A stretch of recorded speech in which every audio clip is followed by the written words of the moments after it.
En libertad, con Jano García. Damas y caballeros, bienvenidos a esta noche del 14 de diciembre de 2023.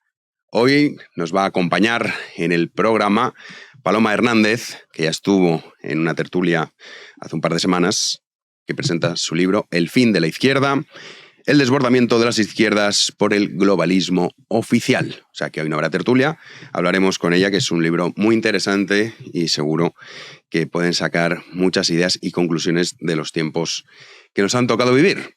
En cuanto a la actualidad se refiere, es cierto que, lógico también y normal, estas semanas la cuestión de la amnistía, Puigdemont y otro tipo de tropelías son las que están marcando los debates. Pero hay uno particularmente importante y que generalmente sus noticias pasan desapercibidas, que no por ello, porque pase desapercibido, no implica que sea grave el asunto, y es el tema tabú por excelencia en España, que son las pensiones.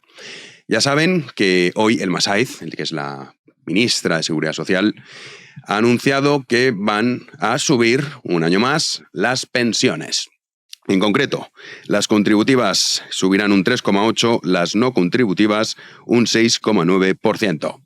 La diferencia sustancial entre una pensión contributiva y una pensión no contributiva es que la pensión contributiva es la que recibe aquel que ha estado contribuyendo generalmente a lo largo de su carrera laboral, y la no contributiva el que no ha estado contribuyendo. Esto, luego hay excepciones, pero para que nos entendamos, esta sería la diferencia. Y claro, ¿por qué decimos que esto es grave? Alguno dirá, hombre, Jano, ¿qué quieres? ¿Que la gente mayor no cobre su pensión? No, hombre, no se trata de eso. Pero sí que se trata de ser conscientes de qué problema tenemos en España. Que, como repito, no porque pase desapercibido y porque sea un tema tabú del que nadie quiere hablar, no deja de tener su importancia. Y para que ustedes puedan ver a qué nos referimos con el tema de las pensiones y por qué es un problema, en primer lugar vamos a explicar cómo funciona el sistema de pensiones en España, porque hay algún que otro despistado que todavía no se entera. Y es que, ya saben ustedes, que todos los que estamos cotizando en la actualidad, bueno, hay un porcentaje que te lo quitan y te dicen, no, esto es para su futura pensión, démelo, que yo, el Estado, el gobierno, ya me encargaré de gestionarlo y cuando usted se jubile no se preocupe que se lo devolveré. Pero eso no es exactamente del todo cierto. Es más, hay algún que otro despistado que se cree que tiene un nombre asignado, una cuenta corriente a su nombre en el Banco de España, esperándole para cuando se jubile. No. ¿Cómo funciona el sistema? El sistema como funciona es que extrae del bolsillo de los actuales contribuyentes el dinero para pagar a los pensionistas presentes. Es decir, usted cuando se jubile, su pensión no la va a pagar con lo que usted ha ido pagando cada mes, sino que la recibirá de parte de los que estén trabajando en ese momento. Esto hay que tenerlo muy presente. ¿A qué se parece esta praxis? Pues sí, a un sistema Ponzi, a una estafa piramidal de toda la vida. Y es, yo te lo quito ahora, te prometo que te lo voy a dar, y luego el día de mañana lo que voy a hacer es quitárselo a los nuevos clientes, a los nuevos estafados, para pagar a los primeros. Así es como funciona el sistema de pensiones en España. ¿Y esto por qué es un problema? Es un problema, primero, porque el sistema de pensiones actual no estaba diseñado para la esperanza de vida que tenemos en la actualidad, que es maravillosa. Oye, somos de los países, España tiene muchas cosas malas, pero también muchas cosas buenas. Somos de los países con mayor esperanza de vida. Estamos detrás de Japón, de Francia, según el ranking, cerca de los 63 años como media, o sea que estupendo, gran noticia. Pero claro, no estaba diseñado para esto, ni tampoco está diseñado para una pirámide poblacional como la que tenemos en la actualidad. Y eso que los del baby boom todavía no se han jubilado, lo harán recientemente. ¿Y por qué es un problema? Es un problema, primero, porque es insostenible y segundo, porque está provocando un empobrecimiento generalizado de las generaciones más jóvenes. Les voy a enseñar una serie de datos, esto no son opiniones, datos gráficos que así lo reflejan. El primero de ellos es este que ven, y es el gasto, la evolución del gasto en pensiones en España. No pasa nada si lo están escuchando en iVoox. Lo que viene a mostrar este gráfico es que en el caso de España se gastan 12.000 millones de euros, repito la cifra, 12.000 millones de euros al mes en pagar a los pensionistas, lo que equivale a 144.000 millones de euros, repito, 144.000 millones de euros al año. Claro, esto unos dirán, bueno, pero esto es mucho, es poco. ¿Qué creemos que es? Pues hagámonos a una idea cuando muchas veces criticamos el gasto político, y con razón, y hemos criticado en numerosas ocasiones el Ministerio de Igualdad, que tiene un presupuesto de 500 millones de euros. Con la supresión de ese ministerio daría para pagar las pensiones un día. Hagan el cálculo. Si mañana suprimimos el Ministerio de Igualdad, podemos pagar las pensiones un día. Nos quedarían 364 días restantes. En España hay 11 millones de pensionistas, sumando las contributivas y no contributivas. Quizá por eso es el tema tabú al que nadie se quiere enfrentar. Pero luego también quiero que vean el gasto que supone el sistema de pensiones en España. En este gráfico tienen lo que es toda la distribución. Así se distribuye, como ven. Las pensiones suponen el 41,8% del gasto cada año. Prácticamente 1 de cada 2 euros. Ahí tienen también la partida de sanidad, que es un 15%, educación 10%, y luego, bueno, tienen los intereses de la deuda pública, como pueden ver, que está en el 6,9%, ha llegado a estar en el 9%. Estos son los datos de los últimos presupuestos. Cuando se aprueben unos nuevos presupuestos, ya saben que se ha convertido en una tradición en Libertad desglosarlos y explicar en qué se gastan nuestros impuestos. Pues bueno, ahí podemos ver cómo el grueso de la partida es ese, las pensiones. Luego tienes defensa, seguridad ciudadana, tienes también otro tipo de prestaciones, el desempleo, pero el grueso de la partida fundamental es el de las pensiones. Con esta realidad que tenemos, hay que preguntarse varias cosas. Y es que cuando hablamos que en España tenemos problemas de orden fiscal, lo cual es cierto, es decir, que estamos sometidos a una enorme carga fiscal, la pregunta es ¿para qué? ¿Para pagar el qué? Y muchas veces se nos dice sanidad, educación, bla, bla, bla, que si los parques de los niños, que si no sé cuántos, sí. Pero la realidad es que la inmensa mayoría va destinado a mantener un sistema de pensiones quebrado, que es una estafa, y que supone que haya un grupo, un segmento de la sociedad, en este caso los pensionistas, que gozan de unos niveles de vida que no gozan las nuevas generaciones. Muchos de ellos, la mayoría, ya tienen su casa en propiedad, ya tienen su vehículo en propiedad, y luego las actividades que suelen realizar, pues bueno, siempre tienen algún tipo de ayuda. Insisto, a la gente mayor hay que ayudarla, por supuesto que sí. Pero ¿qué sentido tiene que hoy los jóvenes vean cómo cada vez pagan más impuestos para poder pagar la pensión de esas personas? Y que ellos no puedan, y aquí lo vamos a ver, comprarse ni siquiera una casa. Esta es la evolución del poder adquisitivo por rango de edades entre el año 2008 y el año 2022. Repito, estos son datos, no cuentos. Como podemos observar, desde los 16 a 29 años, su poder adquisitivo ha descendido un 12,48%. En el caso de los que se encuentran entre los 30 y los 44 años, un 7,71%. Y entre los que están entre los 45 y los 64 años, un 10,8%. ¿Cuál es el único segmento por grupos de edad que ha visto cómo su poder adquisitivo aumentaba? Los pensionistas. Los mayores de 65 años, no todos son pensionistas, pero los mayores de 65 años que ven cómo han aumentado un 10,12% su poder adquisitivo. Por lo tanto, con estos datos indiscutibles, hay que preguntarse qué futuro queremos. Futuro inminente, porque estas medidas se tendrían que ver ya cambiado y reformado desde hace muchos años. Pero como es el gran tema tabú, y en cuanto uno lo toca enseguida parece que es una malísima persona que quiere que los ancianos fallezcan por las calles, entonces nadie lo aborda. Y si a eso le sumamos que son 11 millones de votantes, que además suelen tener un alto nivel de participación en las votaciones, pues claro, aquí nadie dice nada. Y la noticia del día, la más grave, y mira que tenemos, es que suban las pensiones. Porque esa subida de las pensiones, a ver ustedes quién cree que lo va a pagar. Los que estamos contribuyendo en la actualidad. Cuando te suben la cuota a los autónomos, como es mi caso, o cuando te suben el IRPF, como también será el caso de muchos de ustedes, claro, dices, ¿por qué? Porque cada vez el número es mayor, cada vez el gasto es mayor.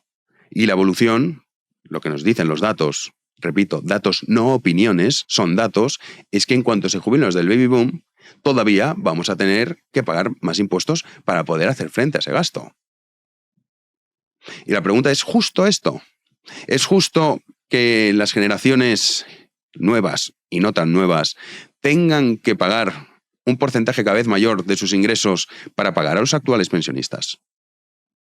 Y algunos dirán, hombre, ¿es justo que dejen de cobrar lo que cobran?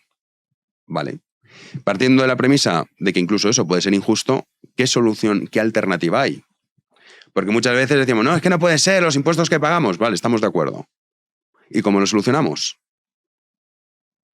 ¿Que quiten los coches oficiales? Fenomenal. ¿Que quiten el Ministerio de Igualdad? Estupendo. Estoy totalmente de acuerdo. ¿Que quiten asesores? Genial. O sea, estoy totalmente de acuerdo y a favor de eso. Ahora, con eso no cambias nada. Está bien, como algo, pues una declaración de intenciones, respeto al contribuyente, pero en los gruesos de las partidas generales del presupuesto general del Estado, de las partidas del Estado, son anécdotas. Repito, el gasto en pensiones, 144.000 millones de euros al año. Repito, el gasto del Ministerio de Igualdad, del presupuesto que tiene, 500 millones de euros. Números, no opiniones. Por lo tanto, ¿qué podemos hacer? Pues bueno, lo que habría que hacer es una reforma del sistema de pensiones. Una reforma que implicaría que efectivamente los actuales pensionistas cobrasen menos, viesen cómo sus pensiones son recortadas. Y de esa manera, los que están contribuyendo en la actualidad podrían ver cómo más dinero se queda en su bolsillo. Pero una reforma encaminada solamente a recortarlas, no. Una reforma encaminada a un sistema mixto, en el cual hay una parte que te provee el Estado, que parece que es el único, es que esto es una cosa maravillosa, muy propia de España, que parece que alguien, un sistema de pensiones, se lo tenga que gestionar él, es una auténtica locura. No, oiga, esto pasa en muchísimos países. De gente con 20 y pocos años ya empieza a pensar en su futura jubilación. Que aquí es que esto somos, la verdad, que muchas veces lo queremos todo. No, a mí que no me mareen, yo no quiero buscarme la vida, pero ay, fíjate cuántos impuestos pago. Hombre, claro. Es que todos los meses el Estado tiene que pagar 11 millones de pensiones. Todos los meses. Por lo tanto, hay que ir a un sistema mixto. Y ese sistema mixto, una parte te la provee el Estado y la otra ya te la gestionas tú. Para acabar, dentro de unos años, porque esto sería un proceso más largo, a un sistema de capitalización. Y un sistema de capitalización básicamente ¿cómo funciona un sistema de capitalización? Pues básicamente es que usted recibe lo que ha aportado, ni más ni menos. Y usted se encarga de su futura pensión. Esto, evidentemente, implica responsabilidad, implica inversión, implica qué hago con el dinero, implica, a fin de cuentas, tener que trabajarse su futura pensión. Mientras que aquí no queremos eso. Pero la realidad, y dentro de unos años este problema va a ser todavía mayor, es que mientras toda la población española, a excepción de los mayores de 65 años, ven como su poder adquisitivo cada vez es menor, es decir, cada vez son más pobres, aquí hay un privilegio que tenemos que sostener todos los demás. Y enseguida recurren a esa soflama sentimentaloide, y es que claro, como son gente mayor y es que yo he cotizado, que esto también es otra, que muchos dicen, no, es que yo he cotizado, ¿eh? Sí, usted ha cotizado, pero ¿cuántos años lleva usted recibiendo la pensión? Porque si vamos a un sistema de capitalización, es, oiga, lo que entra, lo que sale, igual. ¿Cuántos hay que reciben más de lo que han cotizado? También no seamos hipócritas. No seamos hipócritas. Pero para acabar con todos estos problemas y con todos estos rollos sentimentaloides de, ay, pobrecitos, esto que la solidaridad intergeneracional que llaman, que ya me dirán dónde está esta solidaridad. ¿Cuál es la solidaridad? Que para que unos gobernantes que no se atreven a hablar de este tema puedan tener 11 millones de votantes, que te suba un poquito la pensión y a ver si cae la papeleta de mi lado, voy a tener al resto de la población sometida a un sistema quebrado y que es una estafa piramidal. Y esto hay que decirlo sin ningún tapujo. Y cuando escuchemos que vienen los políticos, y me da igual del lado que sean, y nos empiecen a decir, no, vamos a bajar impuestos, si no viene acompañado de una reforma de las pensiones, les están mintiendo, porque es imposible. Porque como hemos visto con los datos, 1 de cada 2 euros, prácticamente, que se gasta el Estado, se lo gasta en pensiones. Y algunos dirán, bueno, pues que quiten el otro euro y seguimos con el sistema de pensiones. Sí, pero es que el otro euro ya han visto 15% sanidad, 10% educación, es decir, otro 25%. Te queda un 25% del gasto total. ¿Qué vas a quitar? ¿La seguridad ciudadana? ¿Vas a quitar las prestaciones del desempleo? Que también, y esto ya hablaremos otro día, habría por supuesto que revisarlas. ¿Qué es esto que haya gente que diga que no, yo voy a disfrutar del paro hasta encontrar trabajo? Y ese disfrute, por supuesto, lo pagan los demás. Dice, no, es que a mí me quitaban del sueldo. Que sí, que le quitaban del sueldo. O todas estas ayudas sociales que también habría que ver quiénes son los que las reciben. Porque una cosa, y esto es por una cuestión de humanidad, si hay una persona que desgraciadamente ha tenido una desgracia, o voy más allá, una persona alcohólica que, bueno, tiene una ruina enorme, es un gesto de humanidad ayudarle. Pero un chaval de 25 años que no quiere trabajar y que está recibiendo una ayuda, eso no tiene nada de solidario. Entonces llamemos a las cosas por su nombre y digamos las verdades. Y digamos que este sistema de pensiones es una estafa, que por supuesto han estafado a los actuales pensionistas, en la que nosotros, los que estamos contribuyendo ahora, también estamos siendo estafados, y en este círculo en el que nos movemos es un tema que hay que plantearse y reformarlo, por muy impopular que sea. Así que si queremos reforma fiscal, lo que necesitamos primero es una reforma de las pensiones. ¡Comenzamos!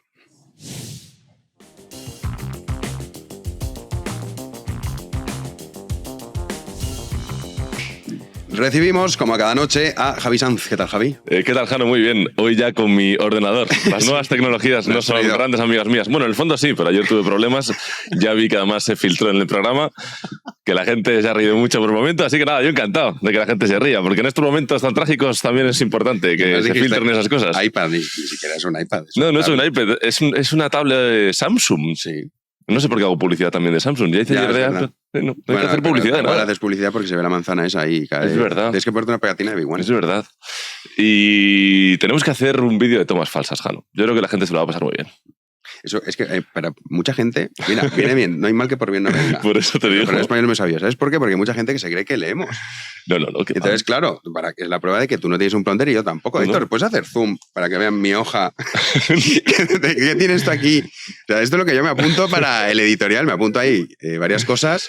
Resume el caos. Cogiendo. Sí, resume tu caos de cabeza, yo creo, en general. Oye, pero luego sale. Y mira, aquí están los cortecitos, las gráficas, tal. Sí, este es el de hoy. De un programa que, por cierto, este es de Petón, el de la influencia. Ah, mira, pues muy bien. Está en Big One Show. Sí. Si no siguen Big One Show y quieren programas que no sean solo de política, historia y demás. Es verdad. Pueden seguir Big One Show. Tienen el programa de la influencia que dirige Petón, con Marta Pombo también. Y luego tienen No Somos Nadie.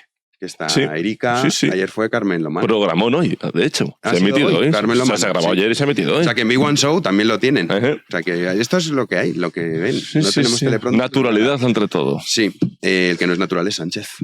No, ni Sánchez, ni Puigdemont, ni nada. Pero vamos a comenzar con la actualidad del día, y es que vamos a recordar que Sánchez y Puigdemont ayer se cruzaron en Estrasburgo, en la Cámara del Parlamento Europeo. Eso sí, pues ni se saludaron, ni estuvieron juntos, ni se hicieron una foto, que de momento parece que ninguna de las partes quiere. Pero después de este importante detalle, este jueves, atención, Jordi Turull, el secretario general de Junts, ha confirmado que el presidente del gobierno y el prófugo de la justicia tienen agendada una reunión, eso sí, sin mediador y también en el extranjero, decía Turull, para normalizar las relaciones.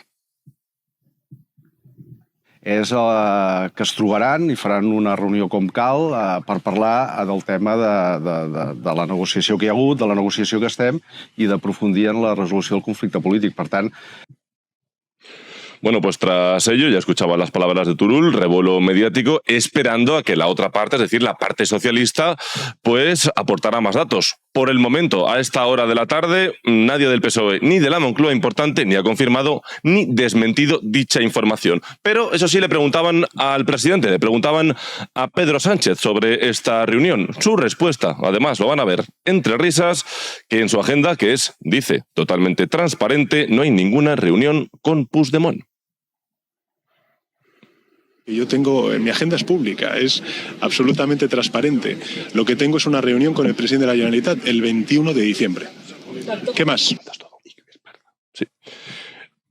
Pues ya veían al presidente Sánchez, se le ve contento, orgulloso. Dice que su agenda es transparente.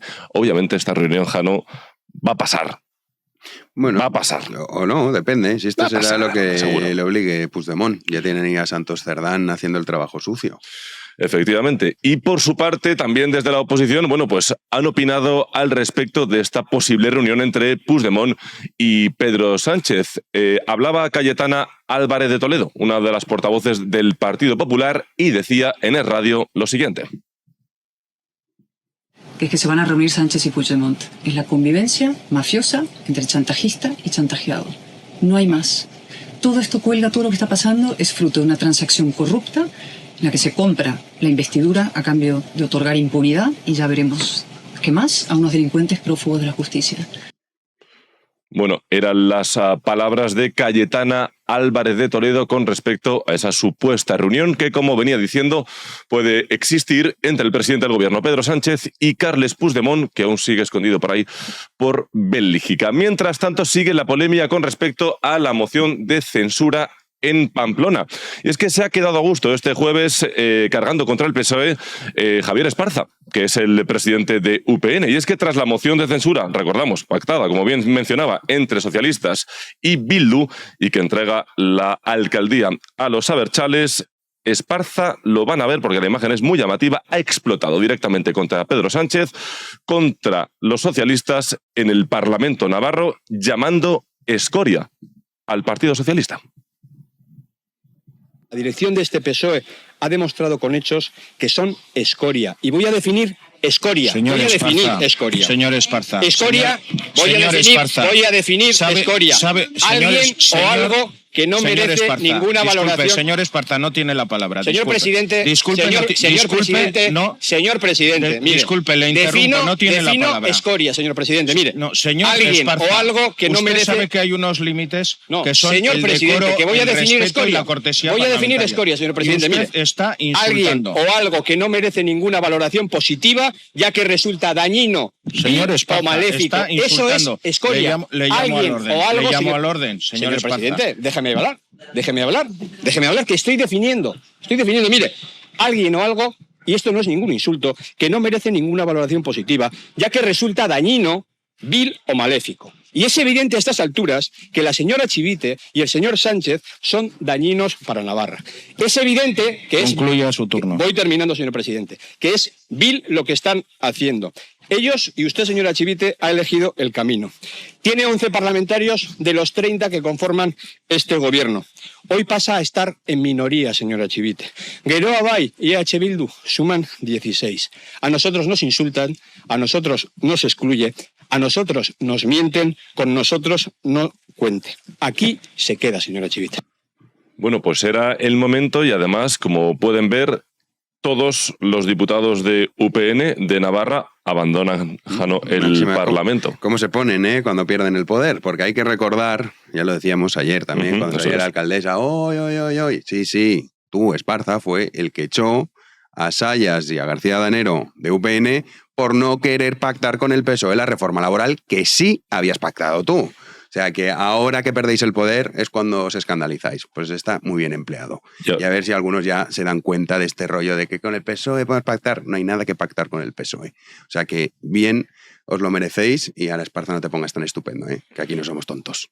Y fíjate, porque tras ello, Jano, respuesta también del PSN, de los socialistas navarros. Aseguran que lo que está haciendo la derecha, es lo grave, es muy grave. Es muy grave lo que están haciendo. Creo que deben de bajar el tono político. Creo que deben de ir hacia una senda de diálogo y de negociación y de asunción de lo que es la democracia. La democracia es aceptar las mayorías cuando se producen y esto es lo que no hacen generalmente las derechas.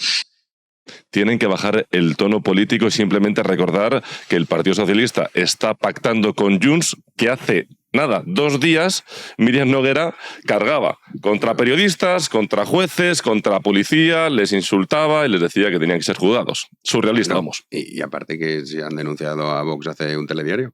Ya también. O sea, estos son los de rebajar el tono, en fin. Yo creo que ya no engaña a estas alturas, diría a nadie, pero realmente a los fanáticos sí, pero es que hagan lo que hagan, siempre los van a conseguir engañar. Que Abascal, por cierto, hoy ha estado también en Telecinco. Eso es, Jano. Hablando justamente de Vox, el líder del partido, Santiago Abascal, ha sido entrevistado esta mañana en Telecinco. De nuevo le preguntaban a Abascal sobre esas polémicas declaraciones que hacía el líder de Vox en Argentina sobre Sánchez. Y atención a la respuesta de Abascal con recadito incluido a Alberto Núñez Feijóo. Mire, yo no soy Feijóo. Yo no ando pidiendo perdón a la izquierda por nada. Yo no me asusto ante cualquier campaña de la izquierda. Yo no voy voluntariamente a la hoguera mediática y política a la que me quiere llevar la izquierda.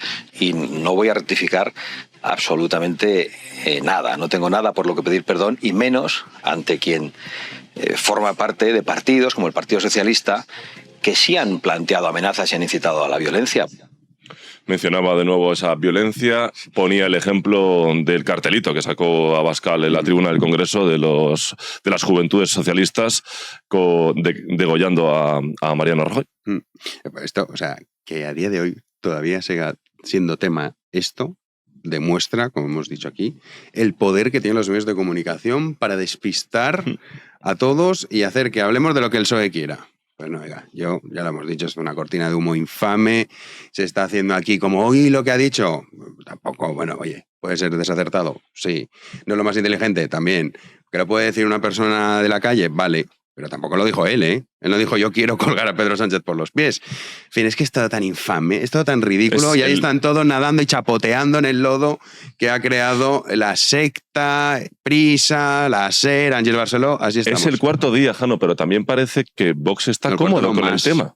El cuarto no más. ¿Por qué no le preguntan, si le preguntan a Abascal, que diga Abascal, mira, se acabó el tema. A lo importante, que España se está dividiendo, se está vendiendo a los separatistas, y esto no debería ser noticia. Sí, también deberían, sí. ¿Por qué no lo dicen? Paso de hablar de estas estupideces. Paso de hablar de estas lo importante. Ya está, sí. Se acabó. Vamos con el teléfono móvil. Vamos con el teléfono móvil. ¿Tú estás enganchado al teléfono móvil? Sí. Yo también. Pero además de una manera grave. Fíjate que lo intento. Viendo una película, digo, voy a ver si dejo el móvil. No, estoy con el móvil todo el rato. Me pasa cuando tengo que escribir, los artículos no, pero cuando me pongo a escribir libros, el móvil lo dejo en otra habitación. Porque la manía del WhatsApp, tal... Que lo miras. Sí. Bueno, pues nuevo plan del gobierno con respecto, como decíamos, al uso, mejor dicho, de los teléfonos móviles, pero eso sí, en los colegios. Fíjense, porque el Ministerio de Educación, liderado por Pilar Alegría, que también es la portavoz, recordamos, ha lanzado la propuesta de regular el uso de estos smartphones para los cursos de primaria y también de la ESO. ¿Cuál es la propuesta? Se preguntarán. Pues así lo explicaba la ministra. La propuesta que queremos trasladar es que en educación primaria no se utilice el teléfono móvil en horario lectivo. No se usará el teléfono móvil en horario lectivo. Y en educación secundaria solo se utilizará el teléfono móvil en clase presencial cuando así lo establezca el profesor, porque su proyecto pedagógico lo requiera. Ojo, sabes que yo no estoy muy a favor de prohibir nada, pero en este caso, y sin que sirva de precedente, creo que es una buena opción. Sí. Sobre todo para las juventudes, que si nosotros estamos enganchados, las generaciones que vienen... Oye, yo tengo amigos que tienen hijos pequeños de 3 años que apenas pueden hablar bien y utilizan esto, que es impresionante. O sea, claro, se manejan... Que a ver, esto, el otro día en el informe PISA, ¿te acuerdas que publicaba dentro del informe hay muchos datos? Uno era el uso de dispositivos móviles, no decían los smartphones, dispositivos móviles. Y decían que hasta una hora era productivo, y en cuanto pasaba de una hora el rendimiento caía. Entonces, bueno, esto es como todo. Oye, sí, la tecnología es una herramienta magnífica, pero la tienes que saber usar. Entonces, yo la verdad es que también conozco amigos míos profesores que están hasta el gorro del tema de los teléfonos móviles. Claro. Entonces, sí, a mí me parece también que es una... Y el problema que has mencionado el tema de los padres es que muchas veces cuando el crío se está portando mal, para que pare de portarse mal, es... Toma, hijo, el móvil. Que es una opción. Yo no tengo hijos, pero claro, creo que también lo haría. No tenemos hijos, decimos qué horror, que mal lo estáis educando. Habría que vernos con un niño berreando a ver qué haríamos. O sea, en fin, bueno, buena propuesta del gobierno en esta casa. Yo creo que sirve de precedente. Yo creo que esta es buena. Sí. La del tabaco que la quiten. Pero vámonos con el tema de Putin. Sí, vamos a la noticia de internacional, como siempre, y es que como cada año en Rusia, en Moscú, el presidente ruso, Vladimir Putin, pues celebra su habitual y se puede decir también maratoniana rueda de prensa en la que, bueno, pues repasa los temas de actualidad que afectan obviamente al país eslavo, pues como por ejemplo pues el rumbo de Rusia, la guerra de Ucrania, la inflación y también las relaciones con el exterior. Uno de los temas que ha analizado el mandatario ruso es el desgaste que tiene Rusia actualmente con Europa. Y fíjense porque Putin culpa no a su gestión, sino a Europa. En cuanto a la normalización de las relaciones con Europa, no depende solo de nosotros. Nosotros no hemos estropeado esas relaciones. Son ellos los que han estropeado las relaciones con nosotros. Y todo el tiempo han intentado empujarnos a un segundo o tercer plano, menospreciando nuestros intereses. Bueno, ¿dónde empezó el conflicto que ha tenido lugar en Ucrania? Recordémoslo, no llevará más de 3 o 4 minutos. Comenzó con el golpe de Estado en Ucrania en 2014. Antes de eso, durante décadas, intentamos construir unas relaciones normales con Ucrania. ¿Comprende cuál es el problema? El problema es que, lo dije entonces y ahora, a pesar de la tragedia de lo que está ocurriendo, rusos y ucranianos son fundamentalmente un solo pueblo. Y lo que está ocurriendo ahora es una enorme tragedia, similar a una guerra civil entre hermanos, cuando los hermanos se encuentran en bandos diferentes. Pero, en gran medida, ellos no tienen nada que ver con esto. Bueno, en esto último no le falta razón a Putin. Hay que recordar que Ucrania se independizó en el 1991, tras la caída de la Unión Soviética, que Ucrania ha sido territorio soviético desde la creación de la Unión Soviética. Pues entonces vamos a coger Hispanoamérica. No, claro. No, es que sí. Pero lo que dice que somos países hermanos. O sea, en este caso lo también. que tú quieras. Pero vamos, esto es una invasión en toda regla. Claro, dice, no, critica a Europa. Sería el primer gobernante que dice, sí, efectivamente, cometí esta invasión, ataqué a un país soberano y me ha salido mal y estoy arruinando a mi pueblo, y obviamente Europa ha respondido como debe ser. Pero bueno, vamos a conectar con Javier González Cuesta, un amigo mío de allí de cuando Moscú. Trabajabas en Rusia. Efectivamente. Sí, así que y él sigue allí. Sigue allí con el frío, denso frío de Moscú. Sí, vamos a conectar con Javier González Cuesta para que nos dé, periodista en Moscú, su opinión al respecto de esta rueda de prensa. Conectamos con Javier González Cuesta, periodista en Moscú. ¿Qué tal? ¿Cómo estás, Javi? Hola, buenas tardes. Todo bien por aquí. Cuéntanos de primera mano cómo has vivido la primera vez que Putin, después del inicio de esa guerra, ofrece esta rueda de prensa con también preguntas de los ciudadanos, ¿no? Si no me equivoco. Sí, así ha sido. Putin el año pasado no celebró su rueda de prensa anual y tampoco participó en el evento, otro evento que hacen todos los años, desde que él es presidente, desde hace 20 años, que es una especie de preguntas y respuestas con los ciudadanos, línea directa se llama. El año pasado se lo saltó porque justo coincidió poco después de la movilización y el primer contraataque exitoso ucraniano, cuando retomaron gran parte de Kharkov y de Kherson. Pero este año parece que en los últimos meses han cambiado las tornas y Putin se ha animado a celebrar esta rueda de prensa que ha durado 4 horas. ¿Qué titulares destacarías de lo que ha dicho Vladimir Putin? Pues yo creo que lo más importante de hoy es que esta rueda de prensa refleja la confianza que tiene Putin en ganar la guerra. Y no solo en lo que se hablaba en los últimos meses de conseguir un acuerdo de paz ventajoso para ellos, sino en lo que el propio presidente ruso ha señalado, que es cumplir todos sus objetivos desde el principio de la guerra.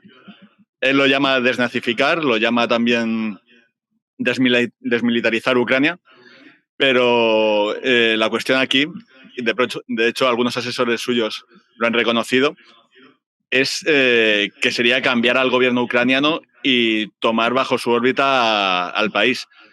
nunca ha aclarado si sería conquistar toda Ucrania o parte de ella, pero sí tomar bajo su paraguas a Ucrania y hacerla un estado clientelar. Los grandes titulares, lo que ha dicho hoy Putin es eso. Ha dicho que su objetivo es... sus objetivos no han cambiado, se ha mostrado animado con ello y, sobre todo, que ve flaquear el apoyo occidental a Ucrania.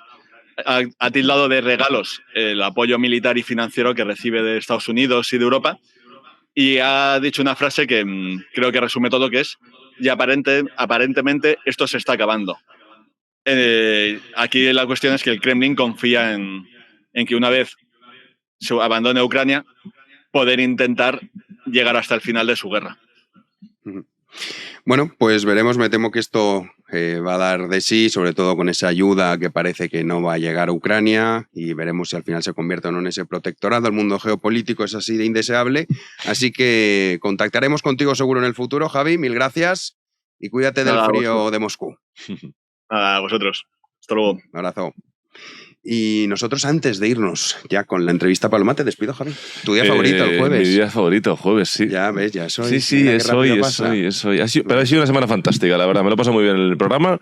Bueno, 20.000 seguidores en Instagram. El fallito de ayer, que me he reído muchísimo esta mañana con los comentarios. Así que nada, todo fantástico, la verdad. Fantástico. Vale, para que veas. ¿Lo has visto? Así que el lunes Mira qué actitud con más tengo. energía, ¿eh? Eso lo intento. Los lunes sabes que me cuesta un poco más, pero lo intento. Nosotros, nada, te veo el lunes. Nos vemos el lunes, eso es. Y nosotros nos vamos ya con Paloma, esa entrevista sobre su nuevo libro, que además es muy interesante.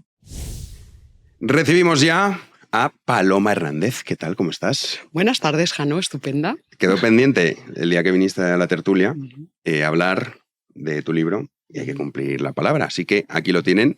El fin de la izquierda. La primera pregunta, que es muy original, es ¿por qué este libro? Seguro que no te la esperabas esa. Claro, pero además la pregunta es ¿y por qué la filosofía? Porque claro, la gente dice filosofía, esta va a hablarnos de la felicidad y este tipo de cosas. No, señores. La filosofía en sentido estricto lo que hace es analizar ideas. Y entonces lo que analiza este libro es precisamente las ideas que están ahora mismo manejándose tanto en los ámbitos políticos de nuestro día a día, en las tertulias de televisión, las ideas que manejan los periodistas, los profesores de universidad, los artistas, etc. Entonces, normalmente lo que vemos es que estas ideas que se manejan en estos ámbitos están muy descontroladas, es decir, se suelen enunciar sin definir ni clasificar. La izquierda, y ya se da por sentado lo que sea o no la izquierda. Normalmente lo que se dice es, ¿la izquierda qué es? Y te señalan con el dedo y te dicen, yo soy la izquierda. ¿Y qué es la ultraderecha? Y te señalan con el dedo. Eso es la ultraderecha. Entonces, lo que yo intento hacer en este libro es precisamente bajar esas ideas del limbo de la abstracción y intentar definirlas y clasificarlas. Entonces, por ejemplo, cuando tenemos a Judith Butler, que es una de las teóricas de la teoría queer, cuando Judith Butler dice que Hamas y Hezbollah son grupos sociales que forman parte de la izquierda global progresista, ¿qué significa eso? ¿Qué significa cuando Judith Butler dice izquierda con mayúsculas y en singular, cuando dice global y cuando dice progresista? ¿Qué idea de progreso están manejando? Bueno, pues en eso consiste este libro. ¿Y qué podríamos decir que es hoy en día la izquierda? Porque yo coincido contigo que izquierda y derecha hoy en día prácticamente no tiene mucho sentido, sobre todo porque no hay una definición clara, o la definición clásica, si la queremos entender así, desde luego no corresponde a lo que hoy denominamos izquierda y denominamos derecha. Exacto, sí. Bueno, pues yo creo que la definición más general que se podría hacer, pero claro, después de 400 páginas del libro, bueno, pues izquierda y derecha cumplen una función sociológica importantísima, están empujando proyectos políticos, es decir, no se les puede retirar esa funcionalidad sociológica y política que tienen realmente, pero son, digámoslo así, son etiquetas que solo funcionan en el plano de la propaganda, pero que ahora mismo se han descargado prácticamente de contenido político, es decir, las izquierdas históricas, las izquierdas definidas de antaño, que no es una, sino que son varias generaciones de izquierda, además enfrentadas entre sí, La izquierda liberal española se enfrentó a la izquierda radical jacobina nada más y nada menos que en una guerra. Es decir, la izquierda no es esa cosa armónica que desde el origen de los tiempos, no, es una construcción histórica.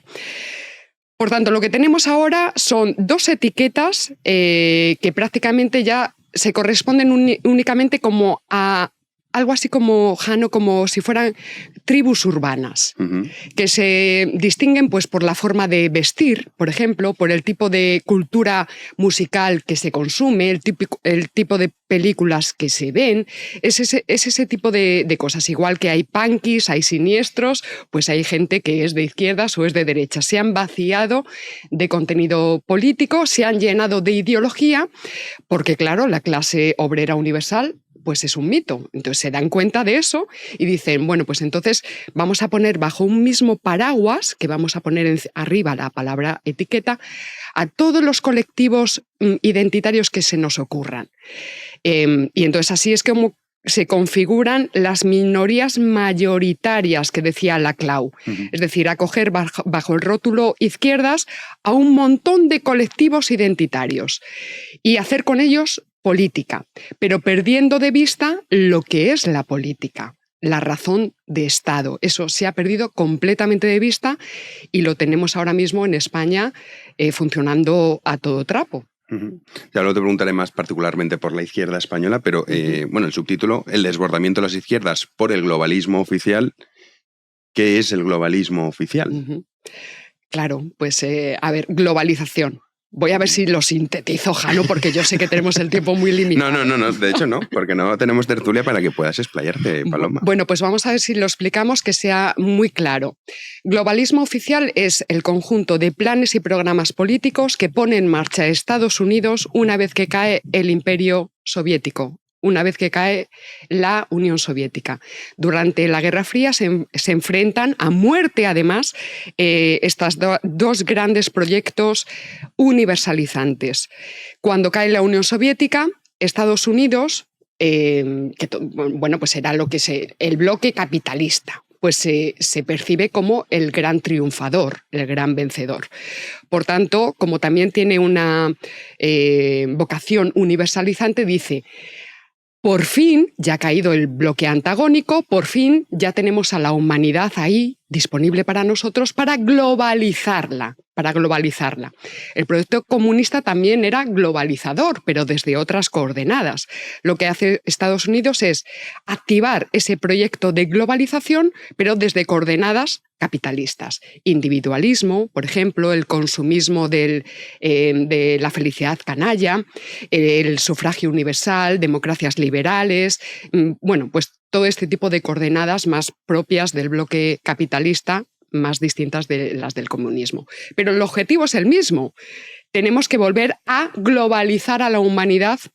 ¿Y cómo se hace eso? Pues a través de la democracia universal, del feminismo universal, ecología para el planeta universal. Es decir, se vuelve a poner en el horizonte lo universal y el mito del género humano. Lo más importante es que este globalismo oficial, lo llamamos oficial porque es el nombre que ellos mismos utilizan. Y por cierto, no son solo los demócratas estadounidenses. Globalistas oficiales, nada más que cae en la Unión Soviética, es Bush primero, Partido Republicano de Estados Unidos, e inmediatamente después es Bill Clinton, Partido Demócrata. Es decir, es un imperialismo de Estado. Es el imperio anglosajón con Estados Unidos a la cabeza. Y esto no es ni bueno ni malo. Es decir, es un imperio que tiene vocación universalizante y que hace lo que tiene que hacer. ¿La realidad qué es? Pues que el Estado universal es imposible, es un imposible político. Lo que estamos viendo ahora mismo es que a ese imperio optimista de la década de los 90, al cabo de los años ve inmediatamente los límites de ese imperio. Sale China, sale Rusia militarizándose a tope, los BRICS, es decir, los límites de los imperios universales, que siempre ha habido límites.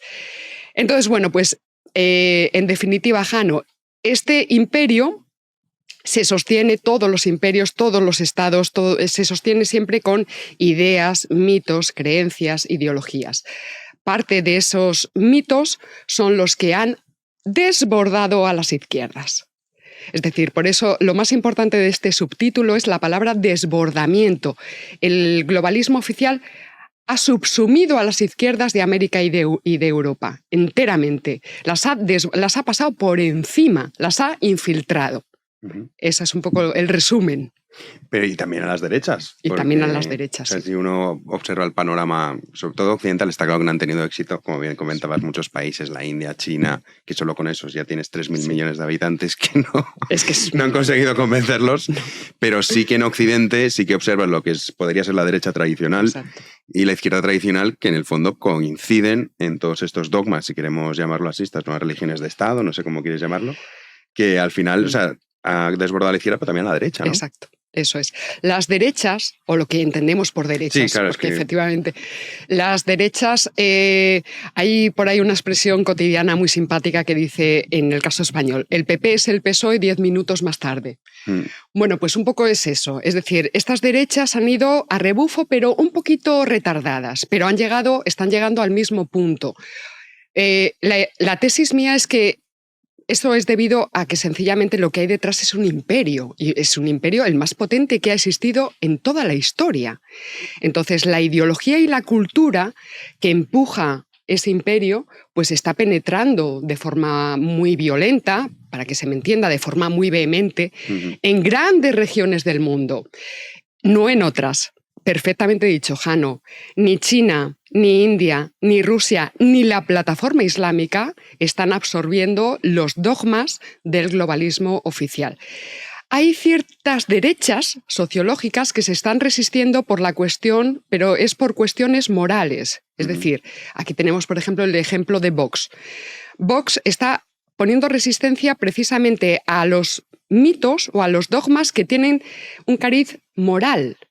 Por ejemplo, aborto. Ahí Vox se para. El PP va entrando, pero hay ciertos partidos de las derechas sociológicas que se están parando por esas cuestiones morales. Y también en el tema del multiculturalismo, ¿crees que es parte de esas nuevas ideas? Sí. Y sí que vemos que también ahora hay una cierta resistencia en los países nórdicos, también lo hemos visto, bueno, la victoria de Wilders en los Países Bajos reciente, el caso de Suecia, en España todavía no, pero Francia también con el caso del Frente Nacional, que no, o sea, ya sí que podemos entrar, sí, dentro de la derecha podemos englobar, porque claro, me hace gracia cuando dicen, no, Le Pen, Milei, ultraderecha, dices, a ver, un momento, o sea, un momento, pero más allá de eso sí que es cierto que sí que se oponen ciertas resistencias, es decir, ¿tú crees que esto va a fracasar o por el contrario está en auge, se va a mantener? Porque es verdad, uno además, seguramente muchos que estén escuchando esta entrevista, el dogma del feminismo a lo mejor no te lo compra, pero sí que te compra el del cambio climático. Sí. O no te compra el del cambio climático, pero te compra el de la igualdad. O sea, alguno dentro de toda esa gran oferta va a comprar siempre a alguien, ¿no? Entonces, ¿crees que esta resistencia es una esperanza o no? Bueno, por lo menos es una reacción. Jano, yo ya te comenté en una ocasión que yo soy muy pesimista. Entonces, lo que sí que estamos viendo, que antes no se veía, se está viendo mucha reacción. ¿Por qué? Porque efectivamente la ideología del multiculturalismo, que tiene también unas raíces filosóficas e ideológicas interesantísimas que están trabajadas en el libro, pero resulta que impuesto, por ejemplo, en Suecia se empiezan a implantar este tipo de ideologías a través de planes y programas políticos ya a finales de los años 70. Al cabo de las décadas se han dado cuenta de que es completamente incompatible con muchas cosas, pero sobre todo con el estado del bienestar. Sobre todo con el estado del bienestar, que siempre se ha vendido como uno de los grandes hallazgos del correr del siglo XX, efectivamente. Entonces, ¿que se pueda parar? Pues yo no lo sé. Yo lo que sí sé es que toda esta ideología del multiculturalismo que nace de las universidades estadounidenses, la teoría de la decolonialidad, toda esta cuestión que ha penetrado en Hispanoamérica, que la está destruyendo completamente, bueno, pues forma parte del imperio estadounidense, pero ningún imperio es eterno. Entonces, lo que yo postulo es que estas cosas terminarán, pero yo creo que no va a ser a corto plazo. Estamos viendo resistencia y estamos viendo reacción, pero yo todavía no veo en el horizonte solución. Ese es el problema, porque tenemos el cerebro hecho polvo, Jano, totalmente, en América y en Europa, completamente. Hemos perdido de vista, vuelvo a insistir, la razón de Estado y se están anteponiendo las ideologías a la razón de Estado, cuando es justo la cuestión inversa.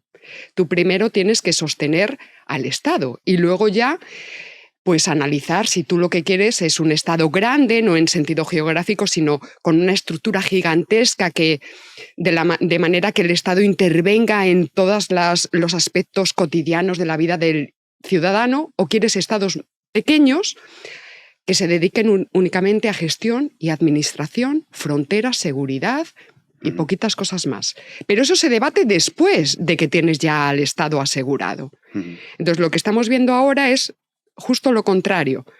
Es el ataque a las patrias, el ataque al Estado-nación, el ataque al Estado en general, la ruptura de las fronteras, multiculturalismo, efectivamente, y anteponer primero las cuestiones ideológicas. Quería dejar España para después, pero ahora que has dicho esto, en España sí hay una anomalía que no se da en ningún otro país europeo, es que gobiernan los que quieren destruir ese Estado-nación. ¿Qué crees que va a salir de aquí? Porque es que esto de verdad, todos los países tienen movimientos secesionistas, esto lo sabe cualquiera que estudie mínimamente un poco, y también, pues bueno, esos grupos que intentan independizarse, regiones, etcétera, etcétera. Pero la gran anomalía de España es que forman parte del gobierno. Exacto. No sabemos muy bien qué puede salir de todo esto. Mal, sí. ¿Cómo lo ves tú? Mal, fatal, Jano.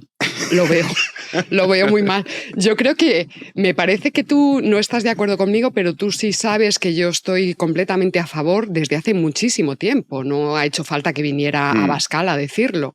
Es la ilegalización de los partidos secesionistas y, de hecho, la retirada del rótulo partidos políticos a este tipo de mafias o de conglomerados, de instituciones o lo que sea, porque un partido político, que es que lo dice el propio sintagma, es la parte de una polis, es una parte de un todo. Pero cuando aquí tenemos en España partes que lo que pretenden es destruir la polis de referencia para crear nuevas polis, entonces nos encontramos ante la secesión del libro. Esto no son inventos ad hoc que hagamos ahora los españoles. Esto lo sabía Homero ya escribiendo la Ilíada y estaba analizado ya incluso con la palabra patria y la palabra política por los grandes filósofos de la antigüedad clásica, griegos y romanos. Entonces, yo es que empezaría negando la mayor. Es que no son partidos políticos. Perdona que me he ido de tu pregunta. No, puedes hacer lo que quieras, Palma. La gran anomalía, efectivamente, no es que haya estos partidos tipo Bildu y tal. La gran anomalía en España es que nuestras izquierdas son anti-españolas. Eso no ocurre en Portugal, no ocurre en Francia, no ocurre en Italia. En otros países no se usa tanto esto de izquierdas y derechas, es como muy católico, el maniqueísmo este que arrastramos. Bueno, entonces, esa es la gran anomalía. Y eso también se puede analizar, también está analizado en el libro. ¿Por qué nuestras izquierdas identifican la patria y a España con la tríada trono, altar y ejército, por no hablar de Franco? ¿Por qué no han sido capaces de superar ese prejuicio? España es mucho más que eso. España está por encima del régimen franquista, por ejemplo. Está por encima de las dos repúblicas. Es decir, han perdido la referencia de la nación y de la nación política, que fue un hallazgo de las izquierdas, no de la derecha.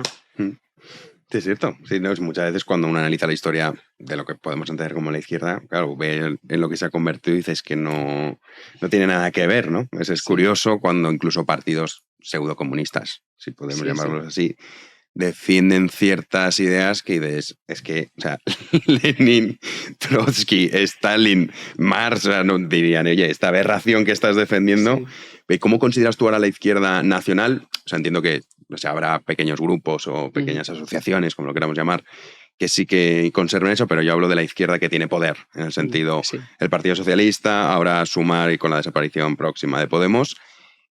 ¿Cómo consideras tú entonces esos partidos? ¿No lo considerarías de izquierda o cómo Sí, cómo lo encasillarías? Claro, yo creo que están ya desbordadas y todavía se puede seguir utilizando el rótulo, pero de la siguiente manera, que es lo que yo postulo en el libro. Izquierdas indefinidas socialdemocratizantes globalistas. Si alguien está dispuesto a utilizar esto en tertulias políticas, pues no. le animamos.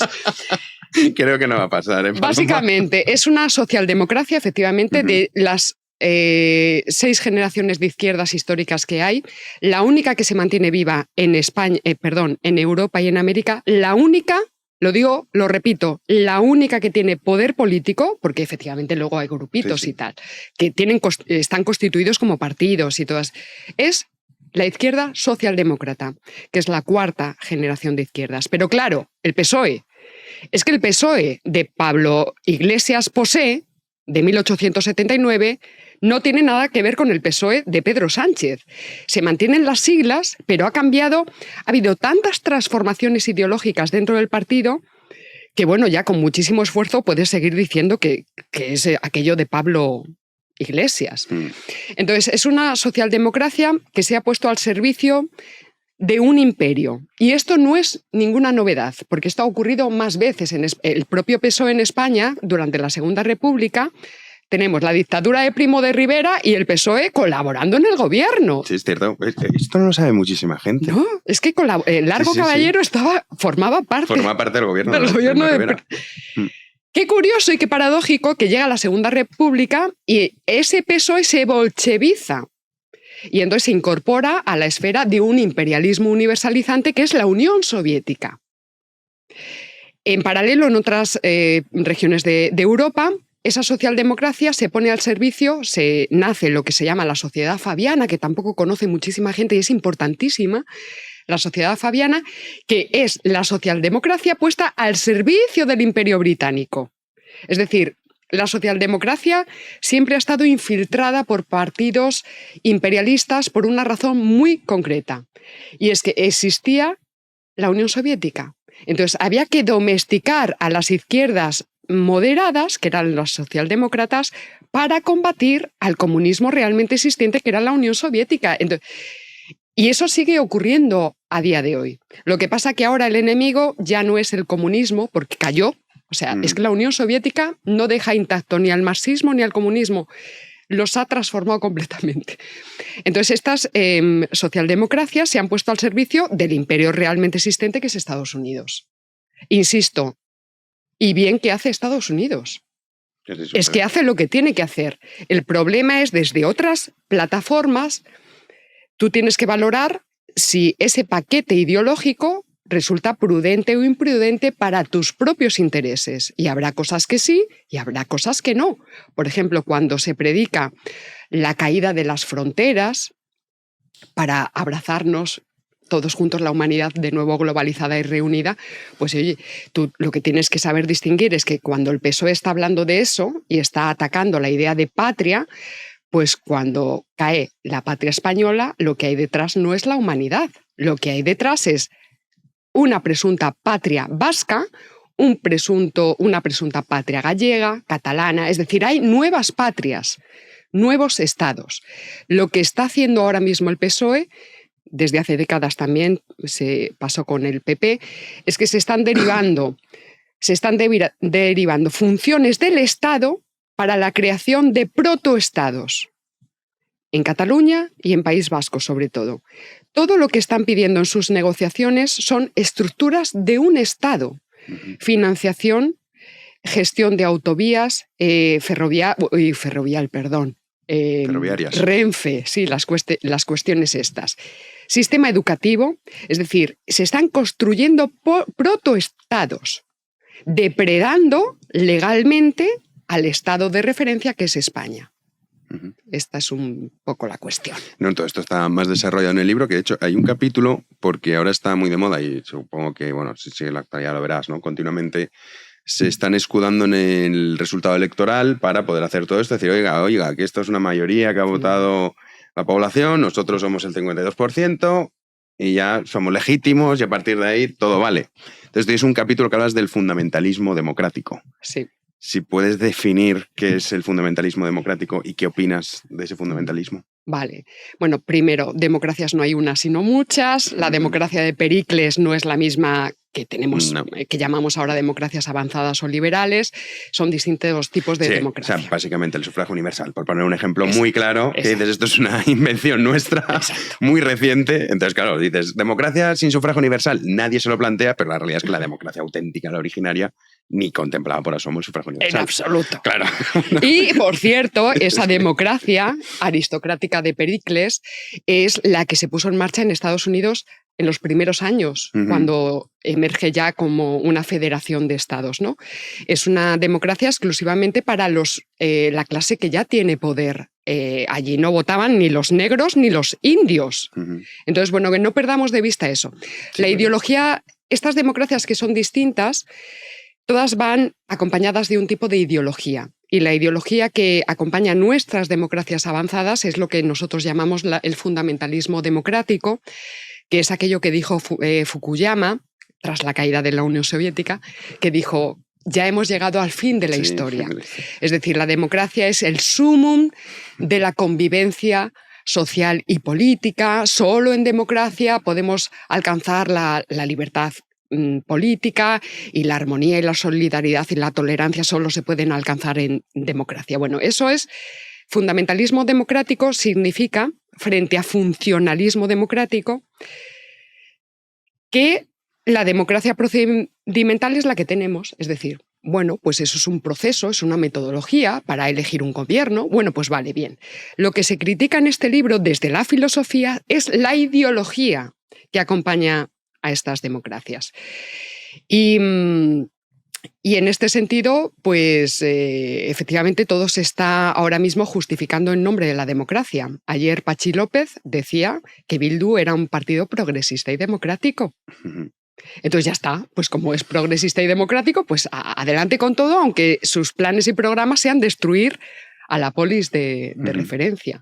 ¿Y tú crees que las democracias modernas, o sea, teniendo en cuenta que en ese capítulo lo esbozas, ¿no? Oye, democracias hay muchas, de hecho lo que nosotros llamamos democracia, los padres fundadores de la democracia dirían, ¿ustedes de qué están hablando? Esto no es lo que nosotros teníamos previsto. Pero bueno, más allá de esa parte, que es muy divertido, ¿no? Cuando escuchas a tanta gente, la democracia real, la tuya, ¿no? O sea, la que tú dices. Pero más allá de eso, que contrapone a los padres fundadores. Tú sabes más, ¿no? Que los padres fundadores de la democracia. Pero más allá de eso, las democracias modernas, ¿crees que hay alguna manera que se pueda dividir ese fundamentalismo basado en la mayoría? O sea, resulta casi imposible, más allá de que tú digas, vale, es una forma de gobierno, porque a fin de cuentas es lo que debería ser. Pero reside en algo, y ese algo siempre es la mayoría. O sea, ¿se puede tener un sistema democrático sin apelar al fundamento democrático? Bueno, pues no lo sé, Jano, me imagino que sí. Yo creo que hay... Es que, claro, yo no analizo la democracia a esos niveles procedimentales de pues, leyes de partidos. Yo me centro sobre todo en lo que es las ideologías. Entonces, el hecho, por ejemplo, que ya lo sabes tú, de que Aristóteles, en su taxonomía de las formas de gobierno. Ojo, cuidado con esto, porque es que Aristóteles no decía que la democracia se podía llegar a corromper como cualquier otra forma de gobierno, sino que decía que la democracia ya era una corrupción. O sea, ya en sí era una forma torcida de gobierno, y su argumento era porque es el gobierno de los pobres, sí, nosotros diríamos de los muchos. Para beneficio, en contra del beneficio de la comunidad. Es el gobierno de los muchos para beneficio de los pobres en contra del beneficio de la comunidad. Entonces, soluciones. Pues mira, yo lo que veo ahora mismo en el horizonte es todavía más corrupción democrática, porque lo que veo es oclocracia. Sí. Perdón que me trabo. Es el gobierno de la se la trae, pero sí, oclocracia. Es el gobierno de las muchedumbres, de las muchedumbres, además, el analfabetismo político de la muchedumbre, que simplemente se dejan pastorear. Y esto es lo que yo veo. lo que veo que está en auge. No veo una rectificación, digámoslo así, más prudente de la democracia. Lo que veo es un empeoramiento del sistema democrático, tal y como lo entendemos en nuestras sociedades. Y para acabar, Paloma, 2 preguntas. Hablas también, tienes un capítulo que es la ideología de los derechos humanos. Sí. Claro, esto quizá nos choca mucho también, ¿no? Que día a día estamos con la palabra derechos humanos continuamente. ¿Qué quieres decir con la ideología de los derechos humanos? Claro, porque es que yo no creo en el derecho natural. Lo sé, tampoco estamos de acuerdo. Pero Entonces, explícalo porque me parece interesante. No, es muy interesante, sí. No, otra cosa que está constantemente en boca de todos los políticos, periodistas, los secesionistas, no, porque es un derecho humano. No, vamos a ver, los derechos humanos no están escritos en las estrellas. Es decir, los derechos no son naturales. Las personas no somos sujetos de derecho, sino que estamos sujetos a derecho. Estamos situados, sujetos a derecho. Y la única entidad que sanciona y protege dichos derechos con sus obligaciones, que es otra cosa que se suele olvidar por ahí, son los estados. Vuelvo a insistir en que luego ya se discutirá si el Estado tiene que ser muy grande o muy pequeño, pero a día de hoy el único conglomerado institucional que sanciona y protege derechos son los Estados, ya está. Los derechos humanos del 48 son una construcción ideológica e histórica, es decir, se puede hacer una cronología de cómo surgen, y si quieres podemos poner una pata de esa cronología en la religión cristiana, con Cristo, y otra pata en la escolástica española, por ejemplo. Aquí tenemos a Francisco de Vitoria, Escuela de Salamanca, que está prefigurando ya los derechos naturales, el derecho internacional. Lo que ocurre en el 48 es una secularización de esas ideas de estirpe religiosa. No son una chifla. O sea, cuando la crítica que se plantea en el libro no es que estos derechos humanos sean una chifla o una chufla. No. Lo que decimos es que están enunciados a un nivel exclusivamente ético, porque no hacen distinción de razas, de lenguas, de nacionalidades, de estados, de sexos. Se habla del individuo como un individuo indiferenciado absolutamente. De religión, no se hace distinción de religión. Oigan, por cierto, otra cosa que no se sabe, Jano. Ni Rusia, la Unión Soviética, ni la Plataforma Islámica firmaron, ninguno de los dos, los derechos humanos del 48. Porque decían que atentaba contra su propia idea de la dignidad humana. Entonces, lo que no se sabe es que en el año 1992, creo, o 91, los países de la Plataforma Islámica, que son unos 50, firmaron sus propios derechos humanos del Islam, que lo que están diciendo es, más o menos repiten todo lo de los derechos del 48 y dicen, salvo lo que diga la Sharia. Entonces, la crítica viene en ese sentido. No son derechos universales, no están escritos en las estrellas, solo tienen utilidad en ciertas regiones del mundo. Pero hay grandísimas masas de población y grandísimos estados que no siguen estos derechos humanos. Están orientando estos derechos humanos los códigos civiles, penales, legales dentro de cada estado. Son una guía, son una orientación ética y moral, pero por sí solos no hacen nada. O sea, cuando Ione Belarra, Juana, dice, es que hay que parar lo de Gaza porque atenta contra los derechos humanos. Bueno, pero si es que eso es hablar al cielo, es música celestial. Porque son los estados los que tienen la potestad de parar o no una guerra. Entonces, a eso me refiero, que tengamos en cuenta, que lo pongamos en sus quicios, qué son los derechos humanos en realidad, y son una guía ética y moral. Te voy a preguntar, pero eso, mira, un día vienes y así en el debate, en la tertulia, hablamos sobre el derecho natural, que yo sí que creo en el derecho natural. Sí. Pero la última que te quería hacer es el individualismo y liberalismo, también lo abordas. ¿Qué culpa le echas al liberalismo o al individualismo de lo que vivimos en la actualidad? ¡Wow, Jano! Dios mío. Hay muchos... Yo tengo, de hecho, bueno, vienen aquí a las tertulias que culpan el liberalismo de cosas que a mi modo de ver no tiene nada que ver con el liberalismo. Que dicen, no, es que esto es una invención liberal. Digo, no, perdona, o sea, esto va en contra precisamente de los fundamentos liberales. Sí. O sea, y pongo siempre el ejemplo del aborto porque me parece el más relevante, ¿no? Sí. Cuando hoy en día los liberales, o la inmensa mayoría, dicen, yo estoy a favor del aborto porque soy liberal. Tendría que ser al revés. O sea, ¿cómo estar a favor de la agresión a un tercero indefenso? Es que es imposible. Sí, o sea, eso rompe... Pero bueno, te tienes que mojar, Paloma. Bueno, pues vamos a ver. Yo le he dedicado 3 capitulazos de mi canal de Fortunata y Jacinta a triturar algunas de las ideas que maneja, por ejemplo, Juan Ramón Rayo. Muy querido. Entonces, ¿cómo inicio yo esos capítulos? Lo que digo es que el liberalismo no hay uno, sino que hay muchos. Eso es verdad. Sí. Entonces yo distingo... y de hecho esos capítulos no están dirigidos contra el liberalismo en abstracto, porque eso es que es una cosa extraordinariamente general, lisológica. Entonces yo me centro en el liberalismo de Rayo. ¿Qué dice Rayo? Y contra esas ideas es lo que yo voy poquito a poco intentando triturar. Una de las ideas que trituro y que se trituran desde la escuela de Oviedo es precisamente la idea de la libertad en sentido metafísico, pero a ver, que es que esto es un poquito complicado. La idea de que el individuo es soberano. Vale. Ya está. ¿Pero por qué? Porque... Claro, Gustavo Bueno tiene una teoría del Estado absolutamente estricta y rigurosa. Sí. Entonces, lo que dice Gustavo Bueno es que la soberanía es la potencia que tiene los estados. No se puede hablar de soberanía, es como es una confusión. O sea, asignar el rango de soberanía a un individuo está fuera de la categoría, o sea, está rompiendo la categoría del análisis. Eso es un poco la crítica que nosotros hacemos. El individuo no es una esfera cerrada en sí misma megárica, sino que es una esfera que está codeterminada por todo lo que tiene a su alrededor. O para no liarme demasiado, que yo sé que esto es...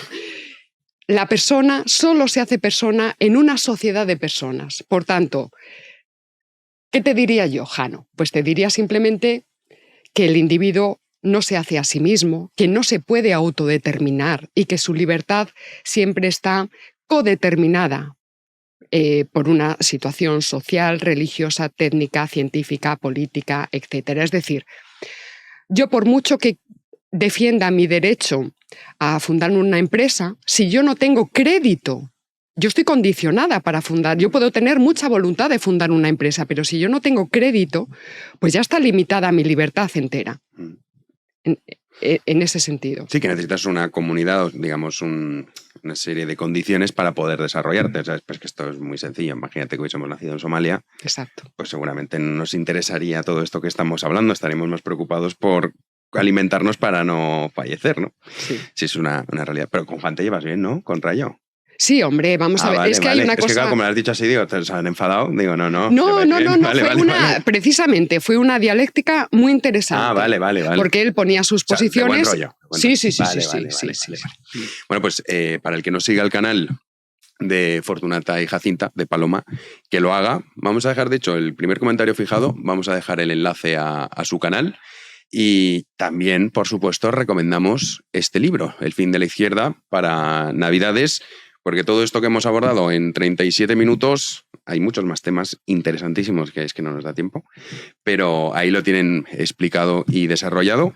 Y nada, Paloma, te agradezco mucho que hayas venido y a ver si vuelves a venir a la tertulia, a la gente le gustó mucho.